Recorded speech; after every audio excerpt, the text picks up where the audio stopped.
Rebirth of my marvellous queen episode 6 Pratap villa. Pratap villa के hall में वीरेंद्र, रुद्राक्ष और रंजीत बैठे आपस में बात कर रहे थे। वहीं दूसरे सोफे पर यश, काव्या और नीलम बैठे उनकी बात ध्यान से सुन रहे थे। तभी सीढ़ियों से एक 24 साल का हैंडसम लड़का नीचे उतर वह सबके साथ हॉल में आकार एक सिंगल सोफे पर बैठ गया। उस लड़के को देख वीरेंद्र और रुद्राक्ष के चेहरे पर स्माइल आ गया। वीरेंद्र जी खुश होकर उस लड़के से बोले, रुद्र आप बैंकॉक से कब वापस आए? रुद्र वीरेंद्र जी की ओर देखते हुए बोला, दादू मैं कल रात को आया था। आप लोग उस वक्त सो रहे थे। फिर राजीव, काव्या, नीलम और यश को एक नजर देख उनसे बोला, दादू सब कौन है और हमारे घर में क्या कर रहे हैं? रुद्राक्ष राजीव और नीलम की ओर इशारा कर बोले, रुद्र यह आपके चाचा राजीव प्रताप सिंह और चाची नीलम प्रताप सिंह है। फिर यश और काव्या की ओर इशारा कर बोले, यह आपके बड़े भाई यश प्रताप सिंह और आपकी छोटी बहन काव्या प्रताप सिंह है। रुद्राक्ष के बोलने पर रुद्र उन सबको एक नजर देख हेलो बोला, फिर अपना फोन चलाने लगा। रुद्र को पहले से पता था उसके एक छोटे चाचा और उनका परिवार है, इसलिए वो ज्यादा रिएक्ट नहीं किया। वहीं नीलम, यश और काव्या को उसका बर्ताव अच्छा नहीं लगा, लेकिन तीनों कुछ नहीं बोले। वो तीनों तो अपनी नई पहचान जानकर ही बहुत खुश थे। वहीं राजीव को पहले से ही इस बात का आइडिया था, इसलिए वो ज्यादा रिएक्ट नहीं किया। रुद्राक्ष रुद्र से बोले, रुद्र कल से काव्या भी तुम्हारे साथ कॉलेज जाएगी तो तुम उसका ध्यान रखोगे, वो तुम्हारी छोटी बहन है। रुद्र एक नजर काव्या को देखा में सिर हिला दिया, फिर अपनी जगह से उठते हुए बोला, डैड मैं अपने दोस्तों के साथ बाहर जा रहा हूँ, डिनर बाहर ही करूँगा। रुद्राक्ष यश को देख बोले, तुम बाहर जा रहे हो तो यश को भी अपने साथ ले जाओ, वह भी तुम्हारे दोस्तों से मिल लेगा और तुम भी उसके साथ टाइम बिता लोगे। रुद्र को यश के साथ जाने का मन नहीं था, लेकिन अपने डैड के बोलने पर वो बोरियत से बोला, अगर ये मेरे साथ चलना चाहते हैं तो चल सकते हैं, बोल बाहर निकल गया।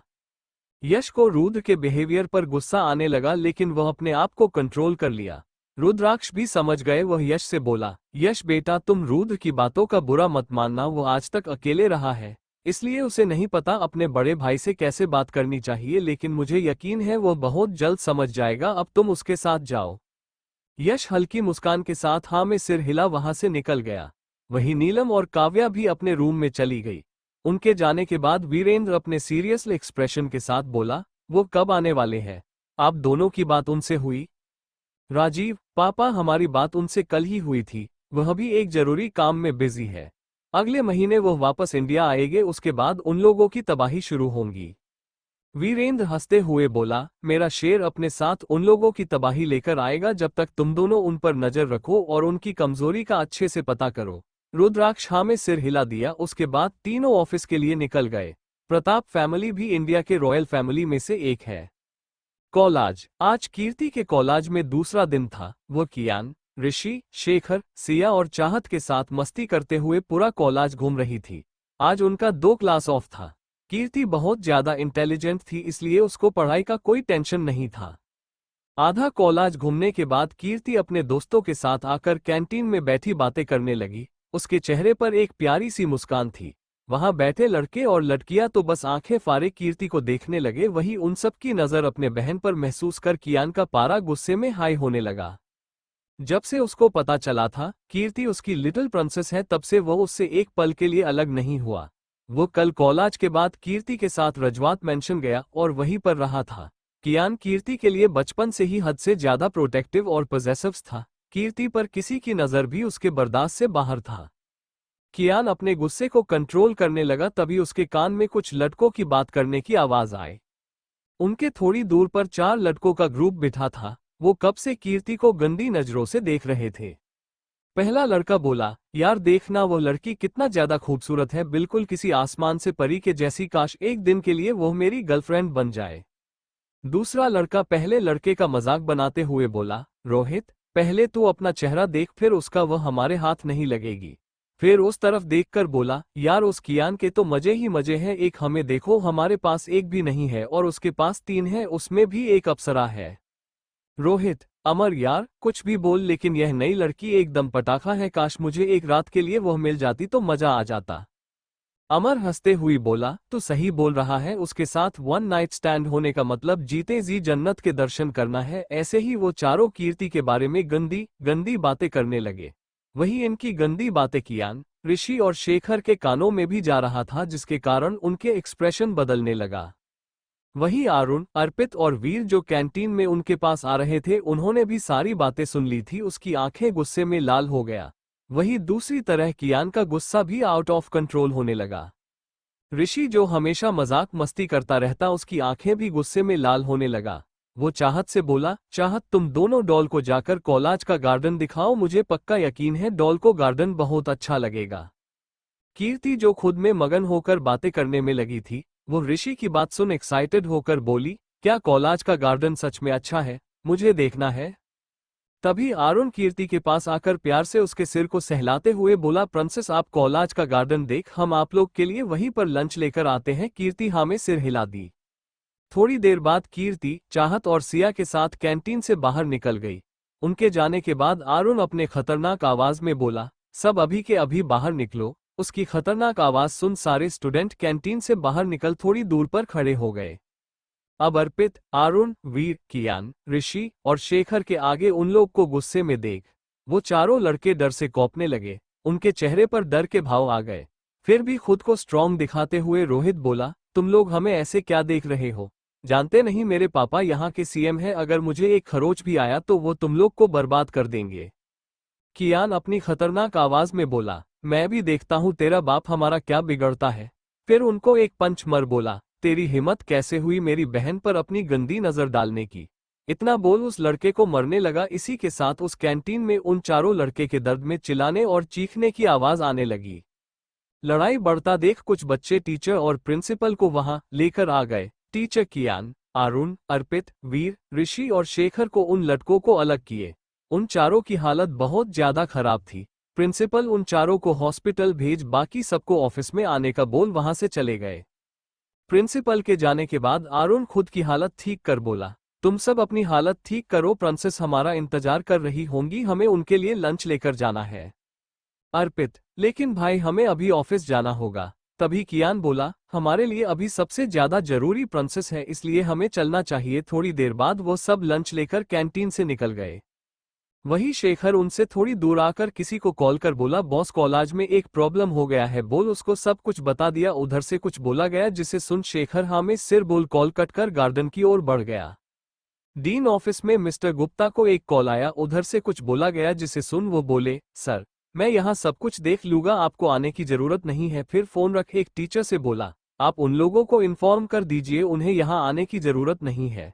और हाँ, इस बात का पता मिस कीर्ति को नहीं चलना चाहिए, बच्चों को माना कर दीजिए। वो टीचर हाँ में सिर हिला ऑफिस से निकल गए। मिस्टर गुप्ता एक गहरी सांस लेकर खुद से बोले, आज तो मैं बच गया, लेकिन अब मुझे उनकी प्रिंसेस का ध्यान रखना होगा, क्योंकि अगर उसको एक खरोच भी आया तो वो तीनों शैतान मेरी जान लेकर रहेंगे। कॉलेज के गार्डन में कीर्ति, सिया और चाहत के साथ चारों तरफ घूमते हुए चमकती आंखों से देख रही थी। कॉलेज का गार्डन बहुत बड़ा और खूबसूरत था। वहां कई तरह के रेयर फूल और पौधे लगे थे। कीर्ति को गार्डन बहुत अच्छा लगा, उसको यहाँ काफी शांति मिल रहा था। कीर्ति सिया और चाहत के साथ गार्डन के हरी घास पर बैठ गई। तभी वहां अरुण, अर्पित, वीर, कियान, ऋषि और शेखर आए। उनके हाथ में लंच था। अपने भाइयों को अपने पास देख कीर्ति के चेहरे पर एक प्यारी सी मुस्कान आ गई। अब तक कृतिका भी वहां आ गई थी। वो लोग एक साथ गार्डन में बैठ हंसते मुस्कुराते अपना लंच किए। लंच करने के बाद सब वही थोड़ी देर के लिए बैठ गए। तभी ऋषि बोला, क्यों ना आज हम लोग पार्टी करने चले, डॉल के मिलने की खुशी में। ऐसे भी डॉल के मिलने के बाद हमने उसका वेलकम नहीं किया है। सबको ऋषि का आइडिया अच्छा लगा। वही कीर्ति की आंखों में पार्टी के नाम से चमक आ गया। तभी अर्पित बोला, तुम्हारा आइडिया तो अच्छा है, लेकिन हम लोग पार्टी करेंगे कहाँ? ऋषि झट से बोला, हम सब क्लब चलते हैं, आज की पार्टी वही करेंगे, वहां मजा आएगा। क्लब का नाम सुन सारे बॉयज गुस्से में ऋषि को घूरने लगी। तभी उन सबको कीर्ति की एक्साइटमेंट से भरी आवाज आई, वाह, क्या हम लोग आज सच में क्लब जाएंगे? कितना मजा आएगा, हमने मूवी में देखा है, क्लब में सब बहुत मस्ती करते हैं, वहां बहुत मजा आता है। अरुण कीर्ति को समझाते हुए बोला, बच्चा वो जगह आपके लिए ठीक नहीं है, इसलिए हम कहीं और जाएंगे, क्यों ना हम लोग बीच पर चले, वहां भी पार्टी करने में बहुत मजा आएगा। अरुण की बात सुन कीर्ति के चेहरे पर उदासी आ गया। उसको क्लब जाने का बहुत मन था, कियान को कीर्ति का सैड होना अच्छा नहीं लगा, इसलिए वो अरुण से बोला, भाई क्लब चलते हैं ना, ऐसे भी वहाँ प्रिंसेस अकेले थोड़ी ना होंगी, हम उसके साथ उसे प्रोटेक्ट करने के लिए होंगे ही और साथ में गार्ड भी होंगे। अर्पित और वीर भी अरुण को मनाने लगे। सबकी बात सुन अरुण बोला, ठीक है, आज शाम कॉलेज खत्म होने के बाद हम सब क्लब चलेंगे, लेकिन अभी सब अपनी क्लास में जाओ। अरुण के इस बात पर सब खुश हो गए, कीर्ति तो बहुत ज्यादा खुश हो गई। फिर सब अपने क्लास में चले गए। जहां एक तरफ कीर्ति अपने भाइयों और परिवार के साथ आने वाले खतरे से पूरी तरह अनजान खुश थी, वहीं दूसरी तरह यहां से मिलो दूर एक विशाल पहाड़ के पीछे एक घना जंगल। यहाँ के पेड़ बाकी पेड़ से काफी बड़ा और अजीब था। जहाँ पेड़ हरे होते हैं वही यहाँ के पेड़ और उनकी पत्तियां काले रंग की थी। इस जंगल में कई ऐसे भयानक जीव और जंतु थे जिनका अस्तित्व धरती से पूरी तरह खत्म हो चुका है। यह एक मायावी जंगल और शैतानी जंगल है जिसमें कई तरह के नकारात्मक शक्तियों वाले राक्षस और दैत्य रहते हैं। ये जगह धरती पर जरूर है लेकिन इंसानों की दुनिया से बिल्कुल अलग। इसी जंगल के बीच बने एक काली गुफा के अंदर से किसी के तेग मंत्र बोलने की आवाज पूरे जंगल में गूंज रही थी। वो गुफा काफी बड़ा और भयानक था। उस गुफा के बाहर दो अजीब दिखने वाले विशाल राक्षस खड़े पहरा दे रहे थे। उस गुफा के अंदर एक आदमी जो पूरा काला कपड़े से ढका था, वो अपने सामने लगी बड़ी सी मूर्ति के आगे बैठे हवन कर रहा था। उसके पास 3 आदमी बैठे उसका साथ दे रहे थे। उन्होंने भी काले कपड़े पहने थे। समय के साथ उनके मंत्रों की आवाजें तेज होने लगी। उस जंगल के जीव जंतु खुशी से अपनी जगह पर नाचने लगे। वहीं वहां के पड़े अजीब अजीब आवाजें निकलने लगे। थोड़ी देर में ऐसा लगने लगा जैसे वो सब किसी के आने के खुशी में नाच रहे हैं। कुछ देर बाद मंत्रों की आवाजें आना बंद हो गई। वहां बिल्कुल शांति छा गया। वहीं उस गुफा के अंदर बैठा पहल आदमी अपनी आंख खोला। उसके आंखों में एक शैतानी चमक और ओठों पर शैतानी मुस्कान था। अचानक वो जोर जोर से हंसने लगा। उस आदमी की आवाज सुन उसके पास बैठे तीनों लोग की अपनी आंखें खोल हैरानी से अपने सामने बैठे आदमी को देखने लगे। पहला आदमी खुश होकर अपने पास बैठे एक आदमी से बोला, केतन तैयारियां शुरू करो, हमारे महाराज बहुत जल्द अपनी आंखें खोलने वाले हैं। पहले आदमी के ऐसे बोलने का केतन हैरानी से बोला, लेकिन दैत्या गुरु ये कैसे संभव है? दैत्या राज तो उस दिव्य कन्या के शक्तियों के कारण अभी भी गहरी निद्रा की अवस्था में है। केतन के इस बात पर दैत्या गुरु हंसते हुए बोले, हम जानते हैं वो अभी निद्रा की अवस्था में है, लेकिन बहुत जल्द वो अपनी आंखें खोलेंगे क्योंकि हमने जिस विधि को शुरू किया था उसका पहला और सबसे कठोर चरण सफल हो गया। अगर बाकी 2 चरण सफल रहा तो महाराज उस कैद से बहुत जल्द आजाद हो जाएंगे, फिर हमारा सपना पूरा होगा।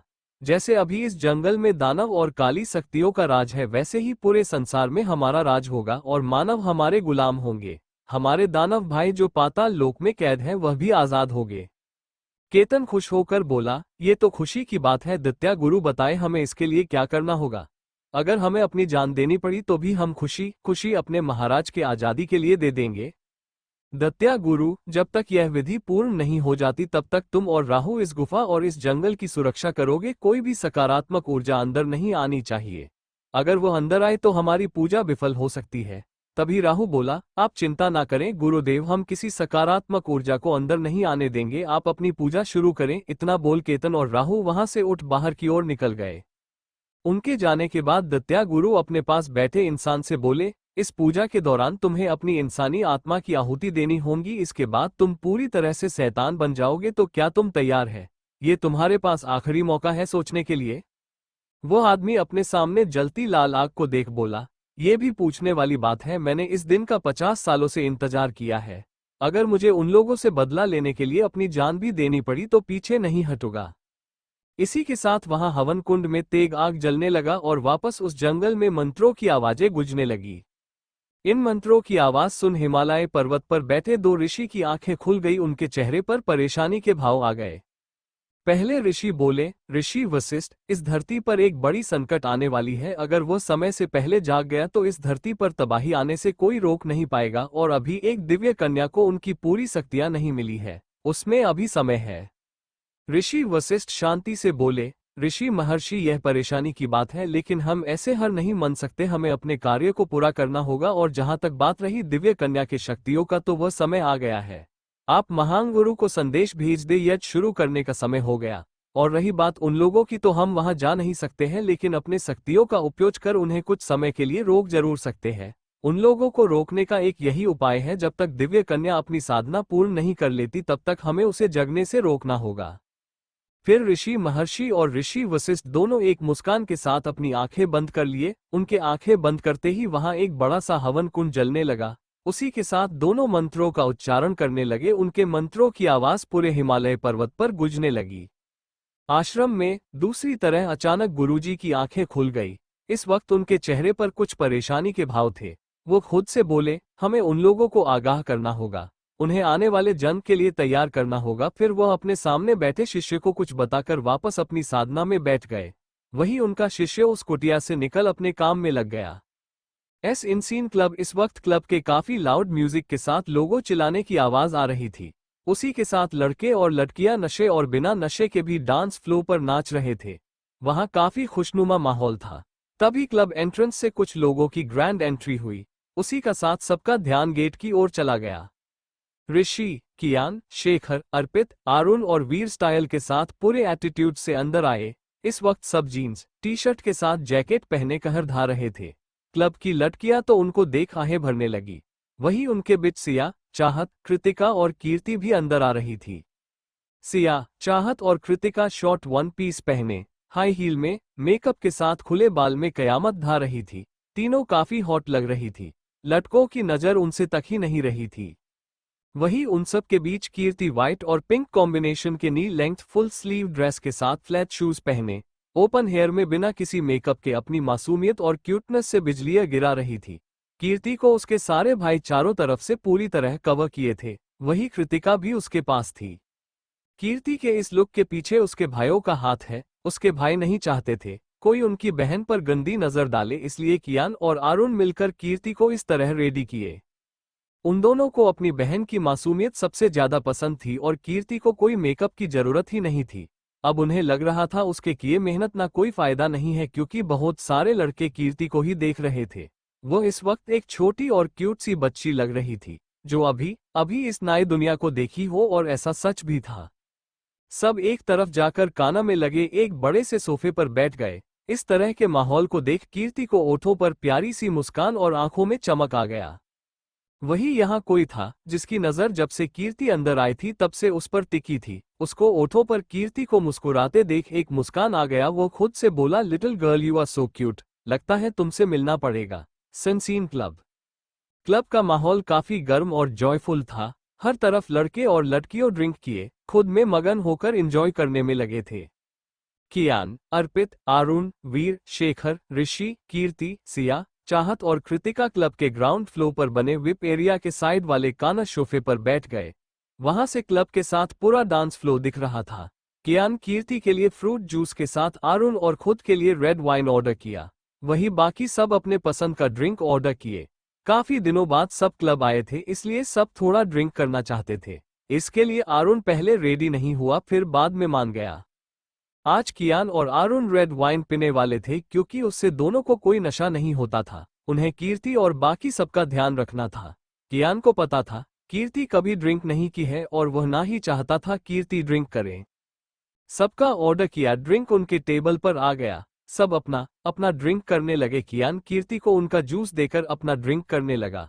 अपने लिए जूस देख कीर्ति का मुंह बन गया। वो सबको देखने लगी। सब एंजॉय करते हुए अपना ड्रिंक पीने में लगे थे।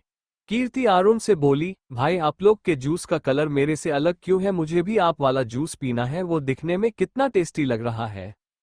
आरुण, नहीं प्रिंसेस, आप यह नहीं पी सकती है, ये रेड वाइन है जो आपके लिए अच्छा नहीं है। इस पर कीर्ति कंफ्यूज से बोले, मेरे लिए अच्छा क्यों नहीं है?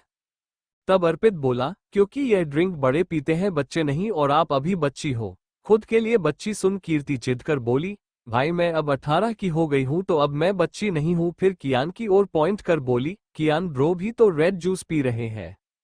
तब कृतिका बोली, एंगल कियान पी रहा है क्योंकि वो तुमसे बड़ा है और तुम हम सब में सबसे छोटी हो, और देखो मैं और सिया भी तो आपके जैसे जूस पी रहे हैं। कीर्ति पप्पी फेस बनाकर बोली, दी आपका और सिया का जूस भी हमसे अलग है। मेरे पास ऑरेंज जूस है और आपका अलग जूस है, मुझे भी वो टेस्ट करना है। इस पर कृतिका चुप हो गई, क्योंकि उन दोनों फ्रूट बेयर ऑर्डर किया था जिसमें अल्कोहल की मात्रा थोड़ा कम था। कियान जो सब कुछ सुन रहा था वो कीर्ति का ध्यान उस बात से हटाते हुए बोला, प्रिंसेस अपना ड्रिंक जल्दी खत्म करो, फिर हम दोनों डांस करने चलेंगे, बहुत मजा आएगा। डांस के नाम पर कीर्ति की आंखों में चमक आ गया। वो सारी बात भूल बच्चों के जैसे उछलते हुए बोली, हाँ मुझे डांस करना है। फिर अपना जूस एक सांस में पीकर कियान का हाथ पकड़ बोली, चलिए हम डांस करने चलते हैं। कीर्ति के बोलने पर अरुण को छोड़ सब डांस करने चले गए। अरुण को इतना शोर शराबा पसंद नहीं था, वो अपने शीट पर बैठा सब पर ध्यान रखने लगा। वही कोई और भी यहाँ था जो दूसरी तरफ विप एरिया के काना वाले शीट पर बैठा। जब से कीर्ति आई थी तब से उस पर नजर बनाए था। उसको कीर्ति का जिद करना, मुंह बनाना, जिद करते हुए क्यूट क्यूट फेस बनाना बहुत अच्छा लग रहा था। वो अपने हाथ में ड्रिंक लिए एक तक कीर्ति को देखते हुए स्माइल कर रहा था, लेकिन उसको कीर्ति का कियान के साथ जाना अच्छा नहीं लगा। वो लिप रीडिंग अच्छे से आने कारण उसको इतना समझ गया, कीर्ति यहाँ अपने भाइयों के साथ आई है। वहीं दूसरी तरफ कीर्ति, कियान, सिया, चाहत, कृतिका, वीर, शेखर, ऋषि और अर्पित डांस फ्लो पर डांस करने लगे। उनके आते ही आधा से ज्यादा डांस फ्लो खाली हो गया। कीर्ति अपने भाइयों के बीच दुनिया जहां से बेखबर मस्त होकर डांस करने में लगी थी। उसको इस तरह सबके साथ डांस करने में बहुत ज्यादा मजा आ रहा था। तभी सॉन्ग चेंज हुआ और नेक्स्ट गाना बजा, नशे से चढ़ गई ओए कुरी, नशे चढ़ गई, पतंग सी लड़ गई ओए कुरी, पतंग सी लड़ गई। नशे से चढ़ गई ओए कुरी, नशे से चढ़ गई, पतंग सी लड़ गई ओए कुरी, पतंग सी लड़ गई। कीर्ति, कियान आगे से किसी प्रोफेशनल के जैसे डांस करने लगे। उनके स्टेप और एक्सप्रेशन बिल्कुल परफेक्ट था। वही बाकी सब भी उनके साथ स्टेप मिलकर डांस करने लगे। ऐसे कैसे दिल के पेचे गले ही पड़ गई ओए, नशे से चढ़ गई ओए कुरी, नशे से चढ़ गई। स्वर स्वर स्वर, म्यूजिक स्को म्यूजिक स्को म्यूजिक स्को म्यूजिक स्को म्यूजिक स्को, स्वर स्वर स्वर। सॉन्ग खत्म होने पर सब रुके। उनके रुकते ही पूरा क्लब तालियों की आवाज से गूंज उठा। कियान कीर्ति को अपने गले लगा, बोला, प्रिंसेस तुमने बहुत अच्छा किया।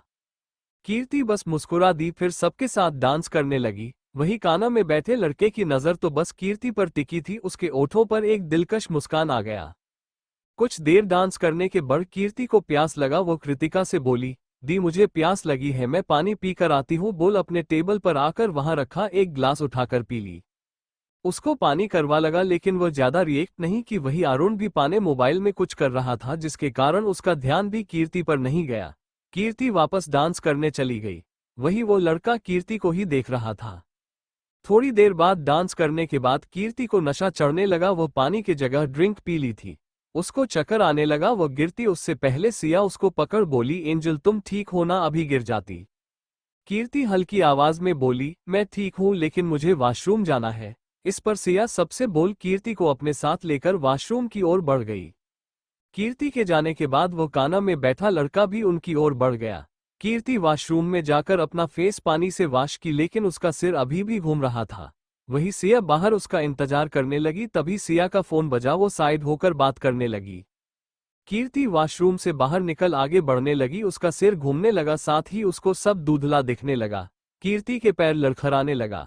वो गिरती उससे पहले कोई उसको कमर से पकड़ अपनी तरफ खींच लिया, जिससे कीर्ति का उस इंसान के सीने से टकरा गई।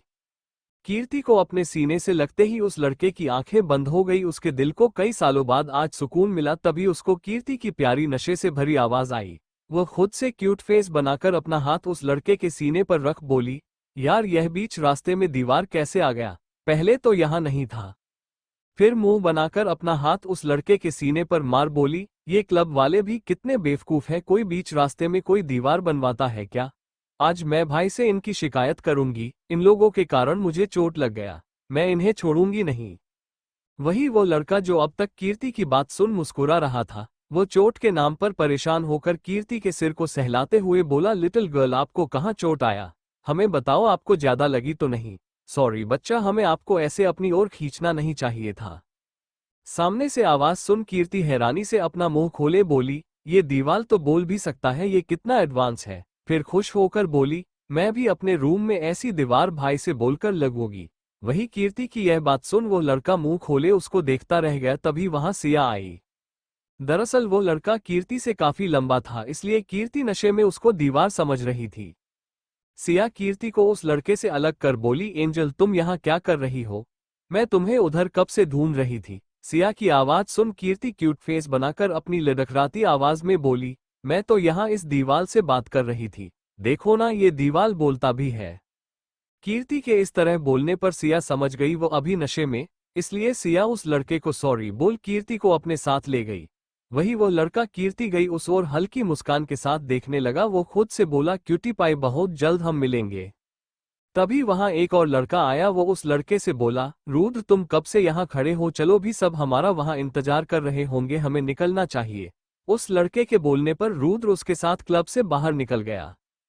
फ्रेंड्स कैसी लगी आप लोग को रुद्र और कीर्ति की पहली मुलाकात, कमेंट करके बताना। चलिए हम आगे कहानी में बढ़ते हैं। यूएसए के 40 मंजिला बिल्डिंग जिस पर बड़े बड़े अक्षरों में कासल ऑर्गेनाइजेशन लिखा था, वो पूरा बिल्डिंग शीशे का बना था। उसी बिल्डिंग के टॉप फ्लोर का लिफ्ट ओपन हुआ और एक 50 साल का आदमी उससे बाहर निकला। वह तेज कदमों से एक बड़े से कैबिन के बाहर खड़े एक आदमी से बोला, क्या इस वक्त कैबिन में है? बाहर खड़ा वो आदमी बोला, नहीं बॉस कैबिन में नहीं है। ये सुन वो आदमी उस बड़े से कैबिन के अंदर चला गया। वो कैबिन काफी बड़ा और खूबसूरत था। वो आदमी उस रूम में लगे बड़े लाइब्रेरी से एक बुक साइड किया। वहां एक दीवार के कलर का लिफ्ट आ गया। अपने आई और फिंगर को स्कैन कर वो आदमी लिफ्ट के अंदर चला गया। लिफ्ट डायरेक्ट अंडरग्राउंड बेसमेंट में आकर रुका। वो आदमी लिफ्ट से बाहर निकला। उसके सामने एक मेंटल का दरवाजा आया। उसमें कुछ पासवर्ड डाल अपने आई को स्कैन किए तो वह गेट खुल गया। वो आदमी अंदर आया। अंदर एक बहुत बड़ा हाई टेक लैब बना था जहां हर तरफ रोबोट काम कर रहे थे। वहां कई तरह में हाई टेक डिवाइस रखा था। वो आदमी एक बड़े से लैब के बाहर आकर रुका। लैब के अंदर एक आदमी व्हाइट कोट और फेस मास्क लगाए काम कर रहा था। उस आदमी को बाहर देख लैब वाला आदमी बाहर निकला। लैब वाले आदमी के बाहर निकले पर वह आदमी उसको ग्रिड किया। लैब वाला आदमी अपने सामने खड़े आदमी को देख बोला, क्या बात है ओमी, तुम इस वक्त यहाँ क्या कर रहे हो, ये जानते हुए कि इस समय मैं क्या करता हूँ? ओमी बोला सॉरी लेकिन मेरा आपसे मिलना बहुत जरूरी था। फिर परेशान होकर बोला, हमारे आदमी पकड़े जा चुके हैं और साथ ही उनको हमारे बारे में पता चल गया है। ओमी के बोलने पर वाला बिल्कुल सन्नाटा छा गया। थोड़ी देर बाद वहां हंस के जोर जोर से हंसने की आवाज आने लगी। उसकी हंसी किसी शैतान के जैसे खतरनाक और डरावनी थी। ऐस की हंसी सुन कुछ पल के लिए ओमी भी डर गया। ऐस अचानक शांत होकर बोला, मुझे तुमसे यही उम्मीद थी। तुम मेरे उम्मीद से ज्यादा अच्छा कर रही हो और करोगी क्यों नहीं। आखिर तुम साइंटिस्ट पोजन की फर्स्ट ह्यूमन सक्सेसफुल एक्सपेरिमेंट जो हो। फिर किसी पागल के जैसा हंसते हुए बोला, तुम कहीं भी जाओ आना तुम्हें मेरी कैद में ही है। आखिर तुम मेरे सालों की मेहनत हो और वह तुम्हारा बाप महान साइंटिस्ट अल्बर्ट भी तुम्हें मेरे पोजन से बचा नहीं पाएगा। फिर एस ओमी से बोला, उन्हें जो पता करना है करने दो, तुम कुछ नहीं करोगे। तुम सिर्फ उस लड़की पर नजर रखना। उस विक्रम को लगता है वह अपनी बेटी को मुझसे बचा सकता है, लेकिन ये पॉसिबल नहीं है और यह बात बहुत जल्द उसको पता चलेगा। एज ओमी को कुछ इंस्ट्रक्शन दिया। उसके बाद ओमी वहां से चला गया। उसके जाने के बाद एज एक फोटो के सामने आया जो किसी और की नहीं कीर्ति की बचपन की फोटो थी, जिसमें वो एक मशीन के ऊपर आंखें बंद किए लेती थी। एज बोला, तुम बहुत मासूम हो, कभी कभी मुझ जैसे शैतान को भी तुम पे तरस आ जाता है, लेकिन मैं भी क्या करूंगी। तुम्हारी सबसे बड़ी गलती यह है कि तुम विक्रम रजावत की बेटी हो और उसकी सजा तो तुम्हें मिलेगी। फिर एज अपने काम में लग गया। सनसीन क्लब। रुद्र अपने दोस्त के साथ क्लब से निकल गया। इस वक्त रुद्र वो रुद्र लग ही नहीं रहा था जो थोड़ी देर पहले कीर्ति के साथ था। उसका ऑरा बहुत ही ज्यादा खतरनाक लग रहा था। वहीं दूसरी तरफ सिया कीर्ति को पकड़कर सबके पास लेकर आई। इस वक्त कीर्ति पूरे नशे में घुट क्यूट हरकतें कर रही थी। अब तक सब डांस फ्लो से वापस आकर अपने अपने शीट पर बैठते थे। कीर्ति को अजीब हरकतें करता देख कियान हैरानी से पूछा, प्रिंसेस को क्या हुआ और यह ऐसे बिहेव क्यों कर रही है? सिया कीर्ति को पकड़ते हुए बोली, मुझे लगता है एंगल गलती से ड्रिंक कर ली, अभी यह नशे में है। कीर्ति नशे में पप्पी फेस बनाकर बोली, सियो मुझे छोड़े ना, मैं अभी उस मैजिकल वॉल से बात करना चाहती हूँ। वह कितना अच्छा था, मुझे वह अपने रूम में लगाना है, चलो ना हम उसे पकड़ कर लाते हैं। सिया कीर्ति को समझाते हुए बोली, एंगल वो कोई वॉल नहीं एक इंसान था। लेकिन फिर भी कीर्ति नहीं मानी। वो इस वक्त बहुत ज्यादा क्यूट लग रही थी। ऊपर से उसकी हरकत देख सबको हंसी आने लगा। आरुण अपने सिर पर हाथ रख बोला, लेकिन प्रिंसेस ने ड्रिंक किया कब, मैं तो यही था। कृतिका कुछ सोच बोली, एंगल जब डांस कर रही थी तब उसे प्यास लगा था, उस वक्त से याद वो पानी समझकर ड्रिंक कर ली होंगी। सबको कृतिका की बात सही लगी। अब तक वीर, ऋषि, चाहत, कीर्ति पर नशा पूरी तरह चढ़ गया था। तभी वीर अपने ग्लास को उल्टा कर नशे में बोला, यार यह मेरा ग्लास खाली कब और कैसे हुआ? और मुझे पता क्यों नहीं चला। फिर रोनी सूरत बना बोला, अब मेरा क्या होगा, मैं तो बर्बाद हो गया।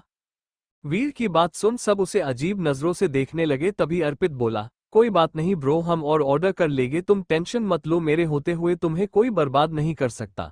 अर्पित को भी नशा चढ़ने लगा था। वही अर्पित की बात सुन कीर्ति की आंखों में चमक आ गया। वो उसके पास बैठ मासूमियत से बोली, भाई आप मेरे सबसे अच्छे वाले भाई हो ना। तो अर्पित हाँ में सिर हिला दिया। कीर्ति, तो फिर आप मुझे भी इस गिलास वाला पानी लाकर दो ना, मुझे ये टेस्टी वाला पानी पीना है। कीर्ति की यह बात सुन सब समझ गए, वो वोडका को पानी समझ पी है। वीर कीर्ति से बोला, प्रिंसेस ये पानी नहीं वोडका, मेरा फेवरेट ड्रिंक। कीर्ति अपने नशे भरी आवाज में बोली, हाँ भाई वही वही मुझे चाहिए, प्लीज दो ना। अर्पित, मेरी प्रिंसेस कुछ डिमांड करे और उसका भाई उसे पूरा ना करे, ऐसा हो सकता है? रुको मैं अभी करता हूँ, बोल अपनी शीट से उठने लगा। वही कीर्ति के बोलने पर चाहत जो उसके दूसरे साइड बैठी थी, वो अपना बैग का ग्लास उसके सामने कर बोली, एंगल तुम वो छोड़ो, इसे ट्राई करो, ये बहुत टेस्टी है। कीर्ति वह ग्लास पकड़ती उससे पहले उस ग्लास को शेखर लेकर गुस्से में चाहत से बोला, खुद तो बेबड़ी हो ही, अब बच्ची को भी बनाना चाहती है।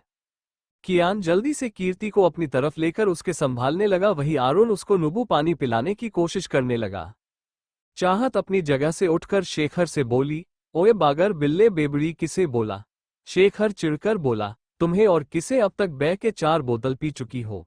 चाहत, मैं कितना भी पीऊं तुम्हें क्या, तुम्हारे अंदर पीने की कैपेसिटी नहीं है, इसलिए तुम मुझसे क्यों जल रहे हो? अभी दोनों आगे लड़ते उससे पहले वहां कई सारे काले कपड़े पहने गार्ड आकर उनको चारों तरफ से कवर कर लिए। उनके बीच से आर्यन और प्रतीक्ष ब्लैक बसीनस सूट अपने डेविल ऑरा के साथ बाहर निकला। दोनों इस वक्त कहर ढा रहे थे। प्रतीक्ष और आर्यन को अपने सामने देखकर आरुण गहरी सांस लेकर बोला, थैंक गॉड भाई, आप दोनों आ गए। दरअसल जब आरुण को पता चला कीर्ति गलती से ड्रिंक कर ली है, उसी वक्त वह आर्यन को कॉल कर सब बता दिया। आरुण का कॉल आने के बाद आर्यन प्रतीक्ष के साथ ऑफिस से निकल गया, क्योंकि दोनों उस वक्त राठौर इंडस्ट्री में थे। आर्यन अपनी नजर घुमाकर सबको देख सिया, शेखर, कियान और आरुण को छोड़ अब तक सबको नशा चढ़ चुका था। प्रतीक्ष आगे बढ़ कीर्ति को अपनी गोद में उठा आरुण से, सबको फार्म हाउस लेकर चलो बोल बाहर निकल गया। आर्यन भी आगे बढ़ कृतिका को अपनी गोद में उठा बाहर निकल गया। आरुण एक गार्ड के हेल्प से वीर और अर्पित को लेकर बाहर निकलने लगा। कियान ऋषि को अपने साथ लेकर बाहर निकल गया। अब वहां चाहत, शेखर और सिया बचे। शेखर सिया से बोला, सिया तू अपनी इस बेबड़ी दोस्त को संभाल, खुद के लिए फिर से बेबड़ी सुन चाहत को गुस्सा आ गया और वह शेखर के गले पर जोर से बाइट की, जिससे उसके मुंह से हल्का चीख निकल गया। सिया तो दोनों को अपनी आंखें बड़ी कर देखने लगी, फिर बोली, शेखर मुझे लगता है मेरी इस बेबड़ी दोस्त को इस वक्त मुझसे ज्यादा तुम्हारी जरूरत है, so best of luck bro, ऐसे भी हमारे ट्रेनिंग के वेट लिफ्टिंग के सामने चाहत का वेट कुछ नहीं है, बोल हंसते हुए बाहर निकल गई। वही शेखर चीढ़कर चाहत को अपनी गोद में उठा बाहर निकल गया। थोड़ी देर बाद सबकी गाड़ी फार्म हाउस के बाहर आकर रुकी। पूरे रास्ते कीर्ति अपनी क्यूट क्यूट हरकतों प्रतीक्ष को परेशान कर रही थी, जिस पर प्रतीक्ष को बहुत ज्यादा प्यार आ रहा था। वो खुद को बहुत मुश्किल से कंट्रोल किया।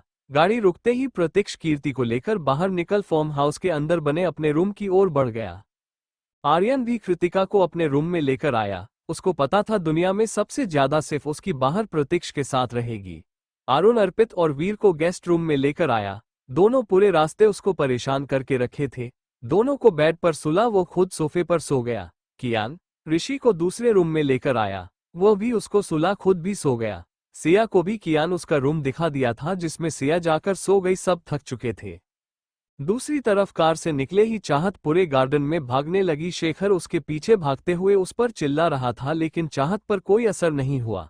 शेखर चाहत को पाकर दीवार से लगा, गुस्से में बोला, पागल हो गई हो, ऐसे क्यों भाग रही हो? अगर अभी चोट लग जाती तो? शेखर चाहत पर गुस्से से चिल्लाने लगा, लेकिन चाहत का ध्यान तो सिर्फ शेखर के हिलते ओठों पर था। चाहत आगे बढ़ अपने ओठ शेखर के ओठों पर रख आंखें बंद कर सॉफ्टली किस करने लगी। शेखर तो अपनी जगह बिल्कुल जम गया। जब उसको होश आया तो वह चाहत को खुद से अलग करने लगा, लेकिन चाहत उसके गले में हाथ डाल खुद से चिपका उसके बालों में हाथ फेरने लगी। चाहत के इस हरकत और इतने प्यार से किस करने पर शेखर बहकाने लगा। उसकी पकड़ चाहत के कमर पर कस गई। वो चाहत को वाइल्ड किस करने लगा। उसी के साथ अपने हाथ चाहत के कमर पर चलाने लगा। चाहत दोनों इस पूरी तरह मदहोश हो गए। 15 मिनट बाद जब चाहत को सांस लेने में प्रॉब्लम हुआ, तब जाकर दोनों अलग हुए। अलग होते ही शेखर उसके गर्दन और कॉलर बोन पर किस करने लगा। चाहत लंबी लंबी सांस लेते हुए शेखर की शर्ट पकड़ ली। थोड़ी देर बाद नशे के कारण चाहत शेखर के बाहों में झूल गई। चाहत के कैसे सोने पर शेखर के चेहरे पर स्माइल आ गया। वो चाहत के मासूम चेहरे को देख बोला, ऐसे रोमांस करते हुए सिर्फ मेरी जगली बिल्ली ही सो सकती है। उसके बाद शेखर उसे अपनी गोद में उठाकर सिया के पास लाकर सुला प्यार से उसके फोरहेड पर किस कर उनके रूम से बाहर निकाल गया। दूसरी तरफ शहर से दूर समुद्र के किनारे कई सारे गार्ड अपने हाथ में हथियार लिए उस जगह को चारों ओर से घेरे थे। उनके बीच दो लड़का अपने फेस पर मास्क लगाए खड़ा अपने सामने देख रहा था। उनके पास ही एक और लड़का खड़ा था। तभी वहां एक शिप आकर रुका। उसमें से कुछ गार्ड्स बाहर निकले। उन सबका हेड उस मास्क लगाए लड़के को पास आकर ग्रिड कर बोले, बॉस हमारा माल हमें मिल गया और आपके कहने पर हमने उनका नामो निशान इस दुनिया से मिटा दिया है। वो लड़का अपनी सर्द आवाज में खतरनाक तरीके से बोला, आयुषो। ये सुन सामने खड़े इंसान को डर से पसीना आने लगा। वो अपनी हकलाती आवाज में बोला, YSSS बॉस।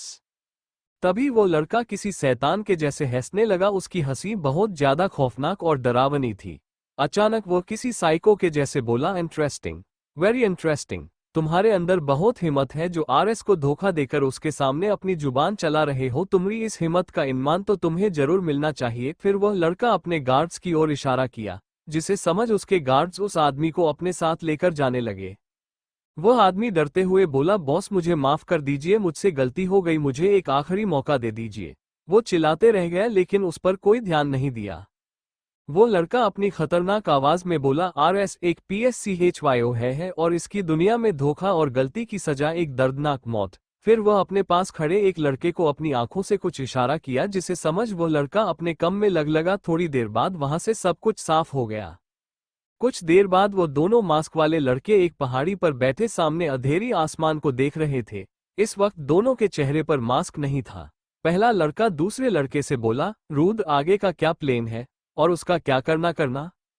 जिस पर रुद्र खतरनाक तरीके से मुस्कुराते हुए बोला, बहुत जल्द इस दुनिया को फिर से RS का खौफनाक रूप देखने को मिलेगा। इस पर दूसरा लड़का भी अजीब तरीके से मुस्कुराने लगा। फिर बोला, ऐसे आज तुम्हारा यहाँ आने का मन कैसे हुआ? क्या आज तुम्हें कोई नहीं मिली जो मेरी याद आ गई? उस लड़के की बात सुन रुद्र के सामने कीर्ति का मासूम चेहरा आ गया, जिसे याद कर उसके चेहरे पर स्माइल आ गया। वो कीर्ति को याद कर बोला, लगता है अब से याद मुझे उनकी जरूरत नहीं पड़ेगी। रुद्र के ऐसे बोलने पर वो लड़का जो उसका दोस्त माहिर था वो बोला, क्या सच में? लेकिन ऐसा क्या हो गया जो प्ले बॉय रुद्र बदल गया? इस पर रुद्र हल्का मुस्कुरा दिया। आज सालों बाद माहिर रुद्र को ऐसे मुस्कुराता देखता ही रह गया। रुद्र हमेशा से खुद में गुम रहने वाला इंसान है। रुद्र के लिए लड़कियां का मतलब वन नाइट स्टैंड है। चलिए हम थोड़ा रुद्र के बारे में जान लेते हैं। रुद्र प्रताप सिंह, उम्र 24 साल। यह वीरेंद्र प्रताप सिंह का पोता और रुद्राक्ष प्रताप सिंह का बेटा है। दुनिया के नज़र में इसका बाप रुद्राक्ष है, लेकिन असल में इसका बाप रुद्राक्ष का बड़ा भाई है, जिससे दुनिया अभी तक अनजान है। लेकिन रुद्र को सब कुछ पता है और इससे उसको ज्यादा फर्क भी नहीं पड़ता है। रुद्र अपने और रजावत खानदान के दुश्मनी के बारे में अच्छे से जानता है और इससे भी उसको खास फर्क नहीं पड़ा। रुद्र के पिता पूरी जिंदगी अपने बदले और नफरत के पीछे भागते रहे। वो रुद्र की मां से शादी भी अपने फायदे के लिए किए। रुद्र की मां एक समझदार औरत थी। वो हमेशा रुद्र को इन सब से दूर रखती। जब रुद्र 10 साल का हुआ तब एक एसिडिटी में उसकी मां की मौत हो गई। वीरेंद्र और रुद्राक्ष हमेशा रुद्र को रजावत से बदला लेने के लिए भड़काते रहते, जिसे रुद्र अच्छे से समझता था, लेकिन फिर भी वह ज्यादा रिएक्ट नहीं करता।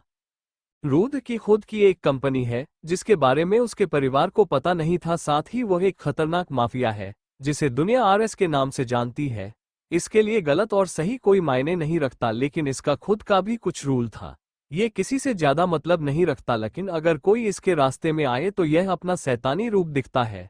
अभी तक रुद्र का सामना माफिया किंग ईगल या फिर कोबरा से नहीं हुआ है, क्योंकि इनके रास्ते कभी टकराए ही नहीं। रात का वक्त माहिर और रुद्र उस पहाड़ी पर बैठे खाली आसमान को देखने लगे। रुद्र अपने चेहरे पर हल्की मुस्कान लिए कीर्ति के मासूम चेहरा को याद करने लगा, जिसे माहिर नहीं देख पाया। माहिर रुद्र से बोला, ऐसे तुम्हारे नए भाई बहन कैसे है?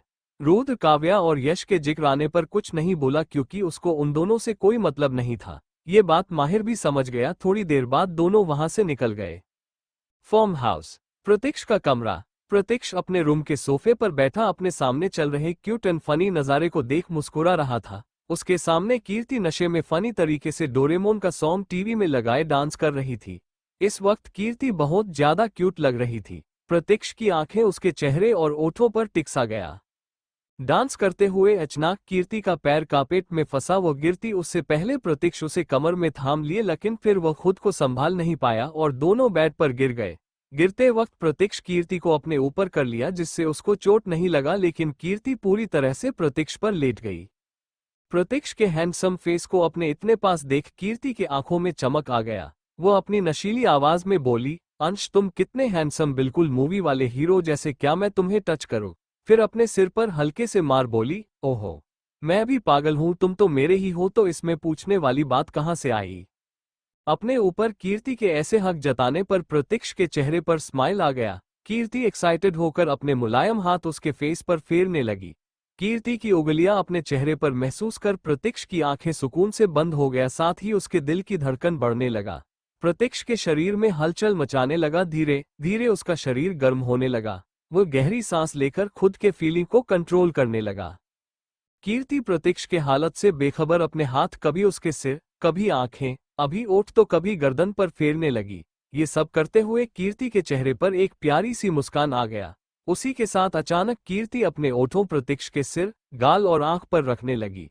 अब प्रतीक्ष के इमोशन आउट ऑफ कंट्रोल होने लगा। अचानक अपनी आंखें खोल कीर्ति को अपने नीचे कर लिया। प्रतीक्ष के इस एक्शन पर कीर्ति डर गई। प्रतीक्ष अपना एक हाथ कीर्ति के सिर के पीछे रख उसके आंखों में देखते हुए अपनी मैग्नेटिक वॉइस में बोला, जान सॉरी, अब मैं और खुद को कंट्रोल नहीं कर सकता, बट डोंट वरी, अपनी लिमिट क्रॉस नहीं करूंगा। जानता हो अभी तुम नशे में हो, इसलिए ज्यादा परेशान नहीं करूंगा। प्रतीक्ष की सारी बात कीर्ति के सिर से ऊपर चला गया। वही प्रतीक्ष इतना बोल अपने ओठ कीर्ति के ओठों पर रख उसको किस करने लगा। कीर्ति अचानक हुए इस एक्शन से पहले चिहुक गई, लेकिन फिर नशे में वो अपनी आंखें बंद कर उस किस को महसूस करने लगी। किश करते हुए प्रतीक्ष अपना एक हाथ कीर्ति के कमर और पेट पर सुडिक्टिव तरीके से मूव करने लगा। 10 मिनट किस करने के बाद जब कीर्ति को सांस लेने में प्रॉब्लम हुआ, तब जाकर प्रतीक्ष उसके ओठ को छोड़ गर्दन और कॉलर बोन पर किस करने लगा। कीर्ति लंबी लंबी सांस लेने लगी, जिससे उनका सीना ऊपर नीचे होने लगा। वक्त के साथ प्रतीक्ष अपना कंट्रोल खोने लगा। अपना एक हाथ कीर्ति के फ्रॉक के पीछे ले जाकर उसका जिप ओपन कर एक झटके में फ्रॉक उसके शरीर से अलग कर दिया। अब कीर्ति प्रतीक्ष के सामने सिर्फ अपने पिंक ऊपर और लोअर इनर कपड़े में लेती थी। प्रतीक्ष एक झटके में अपना शर्ट भी खुद से अलग कर दिया। फिर तुरंत कीर्ति के ऊपर आकर लगातार उसके पेट, नाभि और सीने पर किश के साथ बाइट करने लगा। उस रूम में कीर्ति की मधुर सिसकियां के साथ मधोसी भरी आहें गुजने लगा, जिसे सुन प्रतीक्ष अपना कंट्रोल खोने लगा।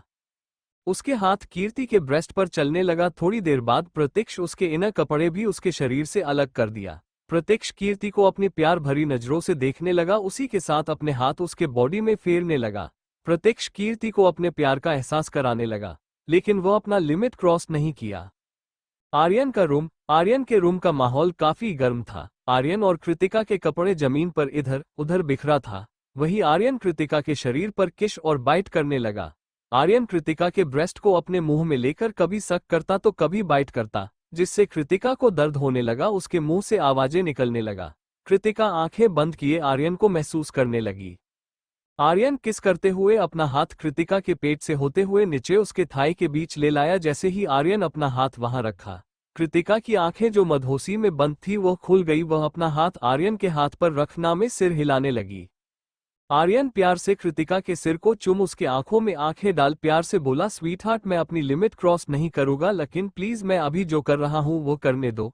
तुम्हें भी अच्छा लगेगा, बस तुम मेरे प्यार को फील करो। आर्यन के आंखों में कुछ था, जिसे देख कृतिका अपना हाथ हटा आंखें बंद कर ली। जिसे देख आर्यन के चेहरे पर स्माइल आ गया। वो कृतिका को फ्रेंच किस करने लगा। उसी के साथ अपना एक हाथ कृतिका के लोअर पार्टी पर मूव करने लगा। यह महसूस कर कृतिका की बॉडी अकड़ गई। थोड़ी ही देर में उस रूम में कृतिका की सिसकियां और आहें गुजने लगी। ऐसे ही आधी रात तक दोनों एक दूसरे को प्यार करते रहे। अगली सुबह के 10 बजे आर्यन और प्रतीक्ष सोफे पर किसी राजा के जैसे बैठे अपने सामने खड़े कार्टून को घूर रहे थे, जो खुद को बचाने के लिए अजीब अजीब बहाना बनाने में बिजी थे। दोनों के सामने एक तरफ अर्पित, वीर, ऋषि, चाहत, कृतिका और कीर्ति खड़ी एक दूसरे के साथ दोनों शैतान से बचने की प्लानिंग में बिजी थे। वही दूसरी तरफ आरुण, कियान, शेखर और सिया खड़ी उन्हें देखने लगे। आर्यन, अगर तुम लोग की प्लानिंग हो गई हो तो बताओ कल की गलती पर तुम लोग को क्या सजा मिलनी चाहिए। आर्यन के सवाल पर कीर्ति मासूम चेहरा बनाकर बोली, भाई मैंने सच में जानबूझकर कुछ नहीं किया, वो सब गलती से हो गया। चाहत, भाई मैंने भी बस थोड़ी सी पी थी, पता नहीं नशा कैसे हो गया, लगता है वहां के ड्रिंक में कोई प्रॉब्लम था। कृतिका बोली, हाँ मुझे भी लगता है, मैं तो सिर्फ जूस पी थी, सच्ची में। वही लड़के तो बस आंखों फारे उन तीनों को देखने लगे। वही आर्यन और प्रतीक्ष उन सबको घूरने लगे। कोई कुछ और बोलता उससे पहले आर्यन का फोन बजा। कॉल चंद्रकांत जी का था। आर्यन कॉल रिसीव किया, उधर से कुछ बोला गया जिसे सुन आर्यन के एक्सप्रेशन चेंज हो गया। वो बोला, ठीक है दादू, हम थोड़ी देर वहां पहुंचते हैं। प्रतीक्ष जो उसके पास बैठा था वह भी सब कुछ सुन लिया। आर्यन सबको एक नजर देख सर्द आवाज में बोला, पहली गलती समझकर इस बार तुम लोग को छोड़ रहे हैं, लेकिन अगली बार ऐसा नहीं होना चाहिए। फिर आरुण से बोला, तुम सबको घर छोड़ दो। फिर कीर्ति से बोला, प्रिंसेस आप रेडी होकर आओ, हमें कहीं जाना है। कहीं जाने का नाम सुन कीर्ति खुश हो गई। वो जल्दी से ऊपर प्रतीक्ष के रूम की ओर भागी। उस रूम में उसकी जरूरत की सारी चीज मौजूद थी। कीर्ति के जाने के आरुण आर्यन से बोला, भाई आप प्रिंसेस को कहाँ लेकर जा रहे हो। आर्यन चंद्रकांत की बोली बात उसे बता दिया, जिसे सुन कियान बोला, भाई मैं भी आपके साथ चलूंगा। तब प्रतीक्ष बोला, तुम लोग वहां नहीं जा सकते हो, और ऐसे भी लिटिल रैबिट कुछ दिन में वहां से आ जाएगी। जब तक तुम लोग अपने कॉलेज जाओ, और यह बात किसी को पता नहीं लगनी चाहिए। प्रतीक्ष की बात सब समझ गए। थोड़ी देर बाद कीर्ति आर्यन और प्रतीक्ष के साथ फार्म हाउस से निकल गई। वही बाकी सब भी फार्म हाउस से निकल गए। महागुरु का आश्रम। कुछ देर बाद आर्यन, कीर्ति और प्रतीक्ष तीनों आश्रम के बाहर पहुंचे। अपनी गाड़ी गार्ड को पार्क करने का बोल तीनों अंदर आए। अंदर उन्हें चंद्रकांत जी, हर्षवर्धन जी, विक्रम जी और अभिषेक जी मिले गए। उनके साथ वो तीनों आश्रम में बने मंदिर के परांगण में पहुंचे। वहां कुछ पंडित महायज्ञ की तैयारी कर रहे थे। तभी वहां महागुरु आए। सब लोग महागुरु को प्रणाम किए। महागुरु हल्की मुस्कान के साथ सबको आशीर्वाद दिए। विक्रम, महागुरु हम तो ये हवन कुछ दिन बाद करने वाले थे ना, तो आज क्यों। महागुरु, समय बदल रहा है, वो जल्द ही अपनी गहरी नींद से उठने वाला है, आप लोग भी अपनी तैयारी में लग जाए। फिर आर्यन, प्रतीक्ष, विक्रम जी और अभिषेक जी से बोले, आप लोग नदी के पवित्र जल में नहाकर हवन के लिए शुद्ध किए वस्त्र धारण करें। महागुरु की बात मान चारों चले गए। उनके जाने के बाद हर्षवर्धन जी बोले, महागुरु आर्यन और विक्रम प्रिंसेस के रक्षक हैं, लेकिन प्रतीक्ष और अभिषेक ये पूजा क्यों कर रहे हैं। महागुरु हल्की मुस्कान के साथ बोले, प्रतीक्ष दिव्य कन्या के जन्म के साथी है। उन दोनों का जन्म एक दूसरे के लिए हुआ है। और रही बात आपके बेटे की, तो उन्हें अपने पिछले जन्म के अधूरे कार्य को पूरा करना होगा। उनके जन्म का उपदेश ही यही है। आपको याद होगा, रजावत की तरह राठौर खानदान के लड़कों को भी कुछ आशीर्वाद मिला है। महागुरु की बात हर्षवर्धन और चंद्रकांत जी समझ गए। महागुरु के बोले अनुसार विक्रम जी, अभिषेक जी, आर्यन और प्रतीक्ष नहाकर वस्त्र धारण कर हवन के लिए बैठ गए। उनके पीछे हर्षवर्धन जी और चंद्रकांत जी बैठ गए। हवन शुरू करने से पहले महागुरु अपनी कुछ पवित्र शक्तियों से पूरे आश्रम को बांध दिए, जिससे कोई भी बुरी शक्तियां इस यज्ञ को रोक ना सके। महागुरु के इशारा करने पर हवन शुरू हो गया। आश्रम के चारों तरह मंत्र की आवाज गूंजने लगी। वही कीर्ति सब कुछ देखने लगी। महागुरु कीर्ति से बोले, आप हमारे साथ चलिए, बोल आगे बढ़ने लगे। कीर्ति भी उनके पीछे चलने लगी। थोड़ी देर बाद महागुरु और कीर्ति एक गुफा के बाहर पहुंचे। गुफा के पास आने के बाद महागुरु रुककर कीर्ति से बोले, आप एक दिव्य कन्या शिव और शक्ति के अंश है। इसके बाद का रास्ता आपको खुद अकेले तय करना होगा। अगर एक बार आप इस गुफा के अंदर प्रवेश करती है, तो जब तक आप अपनी शक्तियां पा नहीं लेती तब तक आप वापस नहीं आ सकती है। और यह सब आसान नहीं होगा। इस रास्ते पर आपको कई बुरी शक्तियां रोकने की कोशिश करेगी, लेकिन आपको रुकना नहीं है। फिर एक जादुई तलवार कीर्ति को देते हुए बोले, यह अंदर आपके काम आएगा। यहाँ और वहाँ के समय में काफी अंतर होगा, जिसका पता आपको अंदर जाकर चलेगा। कीर्ति भी समझ गई उसको क्या करना है। वहां अपने दोनों हाथ जोड़ महागुरु से बोली, महागुरु हमें आशीर्वाद दीजिए, हम अपने कार्य में सफल होकर आए। महागुरु हल्की मुस्कान के साथ बोले, आपके ऊपर महादेव का हाथ है, आप अपने कार्य में जरूर सफल होगी। हमारा आशीर्वाद हमेशा आपके साथ है। कीर्ति महागुरु से आशीर्वाद लेकर उस गुफा के अंदर दाखिल हो गई। कीर्ति के अंदर जाते ही मौसम बदलने लगा। साफ आसमान अचानक काला हो गया। इसी के साथ तेज हवा चलने लगी। महागुरु आसमान की ओर देखते हुए मुस्कुराने लगे। फिर वहां से बाहर निकल वापस मंदिर के पराजन में आ गए, जहां महायज्ञ हो रहा था। वही दूसरी तरह कीर्ति जैसे ही उस गुफा के अंदर आई उसको चारों तरफ सिर्फ अंधेरा दिखने लगा। कीर्ति अपना हाथ जोड़ ईश्वर का नाम लेकर आगे चलने लगी। इसी के साथ उस अंधेरी गुफा में उजाला होने लगा। Thank you for listening. मुझे उम्मीद है आपको ये स्टोरी पसंद आई होगी। अगर आपको पसंद आए है तो प्लीज लाइक और कमेंट करना ना भूलें और मोर स्टोरीज के लिए सब्सक्राइब करें। मिलते हैं नेक्स्ट वीडियो में।